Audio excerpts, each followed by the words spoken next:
Тэгэхээр зүрх судасны ахуй өвчнүүд гэхээр ирэхээр манайхан даралт гэсэн өвчний тухай бас их ярьдаг шүү дээ, тий.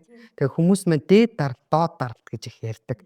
Одоо бид нар бол систем диастлийн даралт гэдээ ярьцдаг эмчнэр тий. Тэгэхээр энэ дээд даралт, доод даралттай таас нэг хэдэн зөвлөмжийг өгөөч нь хүмүүс хэд байвал эн чинь байх ёстой. Хэдээс дээш гараад байвал тэр доод даралтаар ямар хэмжээнүүд нь илүү ач холбогдолтой байдаг юм бэ? Дээд даралт дээр гээд байгаа нь ямар юм бэ гэдэг нэг тодруулаад ярьж өгөө. Цусны даралт гэдэг маань судасны хан дээр ирж байгаа цусны урсгалын одоо тэр даралтыг бол даралт гэж үзэж байгаа. Тэгэхээр энэ маань юунаас хамаардаг вэ? Нэгдүгээр зүрхний агшилтын тоо, хоёрдугаарт нь тэр судсан дотор урсаж байгаа цусны одоо хэр өтгөн байна уу гэдгээс за тэгээд дээр нь судас хэр агшилттай байна уу гэдгээс хамаарж байгаа үзүүлэлт гэсэн. Тэгэхээр зүрхний агшилтын даралтыг буюу систлийн даралт, дээд даралт гэж үздэг. Тэгвэл доод даралт гэдэг маань өөрөө судас агшил те байгаа тэрийг бол одоо сулралын даралт гэж үздэг байгаа. Тэгэхээр юу вэ гэхээр даралт хэдий чинээ өндөрөө төдий чинээ зүрх судасны эрсдэл маш их байна л гэсэн үг.